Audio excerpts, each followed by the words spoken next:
সেদিন সন্ধেয় বেশ বৃষ্টি পড়ছিল। আমি জানালা দিয়ে বাইরে তাকিয়ে বৃষ্টি দেখছিলাম, আর আমার মা রান্নাঘরে রান্না করছিল খিচুড়ি আর ইলিশ মাছ ভাজা। এই বৃষ্টির দিনে এমন খাবার খেতে কার না ভালো লাগে। কিছুক্ষণ পর মা আমাকে ডাক দিল, ঘরের জানালাটা আটকে দিয়ে রান্নাঘরে যেতে বলল। আমি তাই করলাম। রান্নাঘরে যেয়ে বসলাম। মা বলল, রান্না প্রায় হয়ে এসছে, এখনই খেয়ে নে, তারপর দ্রুত ঘুমিয়ে পড়। আজকে তোর বাবার অফিস থেকে ফিরতে আজকে দেরি হবে। তাছাড়া ওয়েদারটাও তেমন ভালো না, বিদ্যুৎ চলে যেতে পারে যে কোনো মুহূর্তেই। ঘরে একটা মাত্র মোমবাতি রাখা আছে। এরপর আমি আর মা খেতে শুরু করলাম।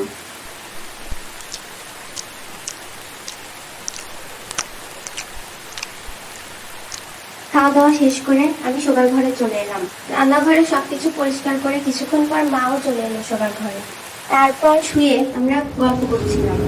মা বলছিল, জানিস, এমনই এক বৃষ্টির রাতে আমাদের গ্রামের কোনো একটা বাড়ি থেকে একটা মেয়ে নিখোঁজ হয়ে গেছিল। তার পরের দিন সকালে মেয়েটির বাড়ির সবাই একথা বলছিল যে ওই দিন মাঝরাতে কেউ নাকি ঘরের দরজার কড়া নাড়ছিল। তো বিষয়টিকে কেউ আর গুরুত্ব না দিয়ে শুয়ে পড়েছিল। পরের দিন সকালে ঘুম থেকে উঠে সবাই দেখলো যে ঘরের দরজা খোলা, আর মেয়েটিও ঘরে নেই। কোথাও তাকে খুঁজে পাওয়া যাচ্ছে না। এরপর থেকে সবাই এটা মনে করে যে ওই রাতে অশুভ কিছু দরজায় কড়া নাড়ছিল। মেয়েটি হয়তো তার ডাকে সাড়া দিয়ে দরজা খুলে পিছু পিছু চলে গেছে। এসব শুনে আমার বেশ ভয় করতে লাগলো। এরপর কখন যে ঘুমিয়ে গেলাম টেরই পেলাম না। বেশ কিছুক্ষণ পর হঠাৎ করে ঘুমটা ভেঙে গেল। ঘুম ভাঙতেই বুঝলাম যে গলাটা বেশ শুকিয়ে গেছে। মা ঘুমোচ্ছিল, এর জন্য আর মাকে ডাকিনি। তাই আমি রান্নাঘরে চলে গেলাম পানি খেতে। তখনও বাইরে বৃষ্টি পড়ছে। পানি খেতে যাব ঠিক সেই মুহূর্তে আমার মনে হলো যে জানালার পাশ দিয়ে আলো কিছু একটা খুব দ্রুত চলে গেল। পরে ভাবলাম হয়তো ভুল দেখেছি। আমি তাও দ্রুত পানি খাওয়া শেষ করলাম।